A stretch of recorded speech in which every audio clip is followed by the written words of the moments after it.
This is the foundation stone of the first purpose-built synagogue in Johannesburg, 1888. This is the story of the South African Jewish community, a small and disparate group that somehow managed to establish itself in a hostile environment at the foot of Africa, grow, prosper, and integrate itself into the mixed fortunes of a developing nation.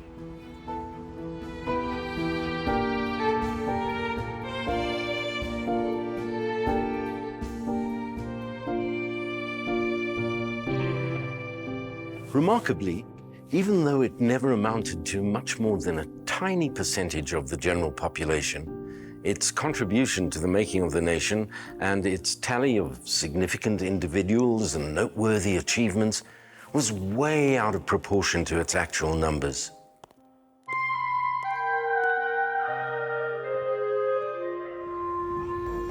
Now, all of this may sound as if the community no longer exists or has moved on, one more group amongst many wandering Jews. That's not the case. And the community remains a vibrant part of the proudly proclaimed New South Africa, even though its numbers aren't as many as they once were. And here I am, one of their number, a second-generation Jewish South African, or South African Jew, as the old argument has it, born and bred in Johannesburg, though none of this was here when I was born. My father and mother came from Germiston and Kimberley, respectively, and before them, their parents came from that area of Eastern Europe that went under the curious title of the Pale of Settlement, the only zone within the entire Russian Empire where Jews were allowed to live. How did they get here? Why did they come? That story is one of many that comprise the collective account of this community.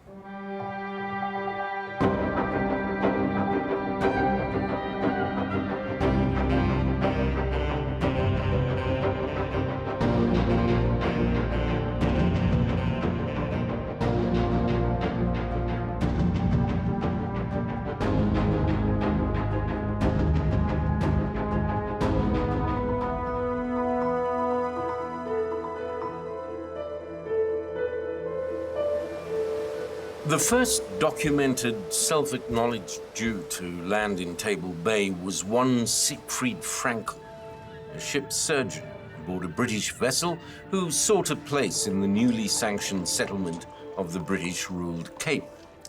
The date was 1807, and the British had been in control for a single year.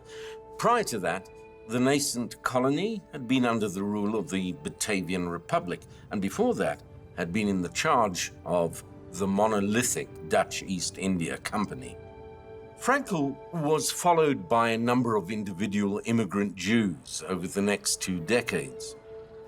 To understand their motives and what they were seeking, we need to return to the Europe and Britain of the late 18th and early 19th centuries.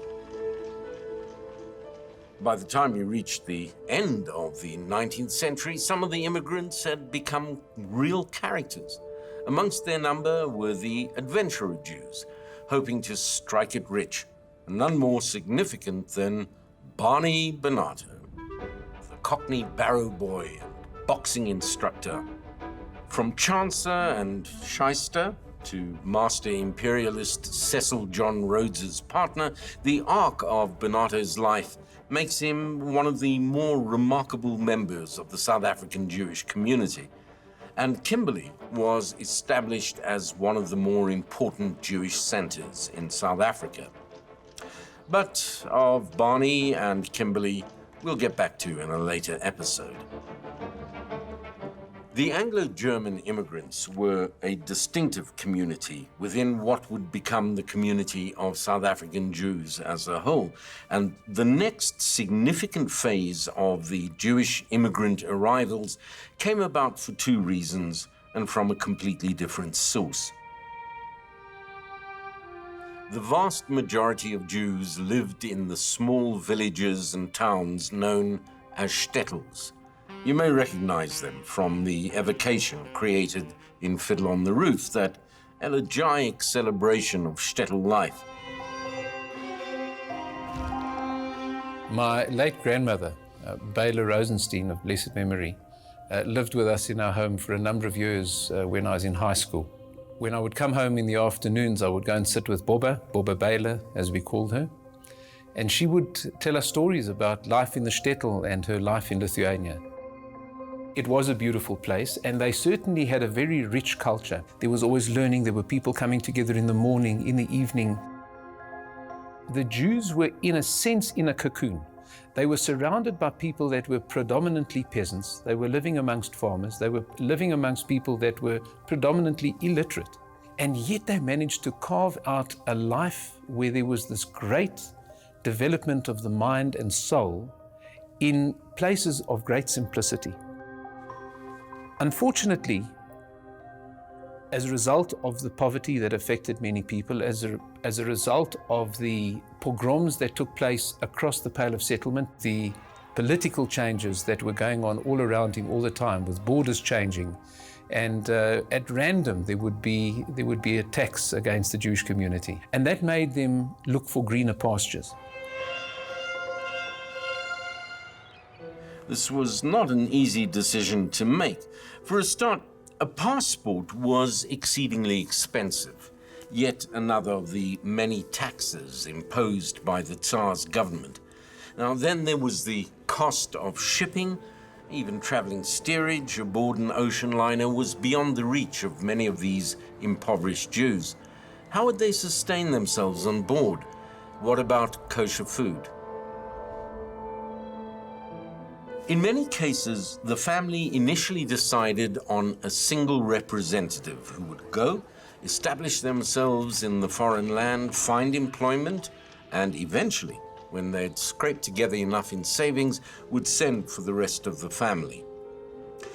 And then there was the matter of names perceived by officials at both ends of the voyage.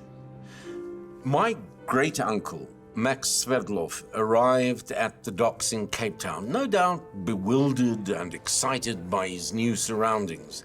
And in the noise and confusion of disembarkation, he was asked by the duty clerk for his name.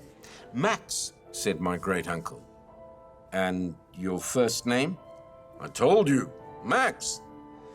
Down he went in the book as Max. And that side of the family has had the surname of Max ever since.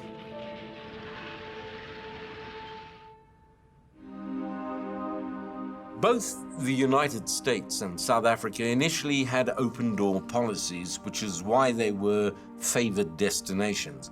But this doesn't mean that these immigrants, fleeing persecution, hardship, and for many of them, hard-scrabble poverty, were welcomed with open arms.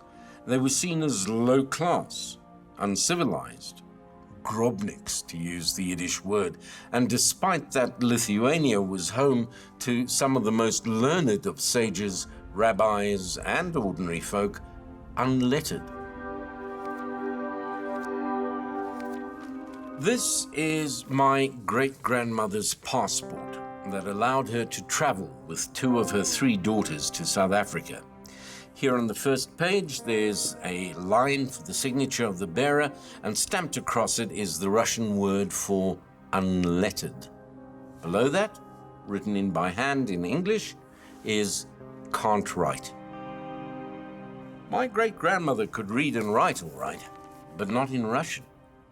Yiddish was the language in which she was literate, but that was not recognized, neither by the Russian authorities, the British ones, and particularly the South Africans. And thousands of the Litvaks arriving on these shores were condemned as illiterate, demoting them even further in social standing. And with this passport, her journey, like so many other Jews from various shtetls across Europe, began, aboard a steamer from Bremen, and thence to the UK. And so does our story begin.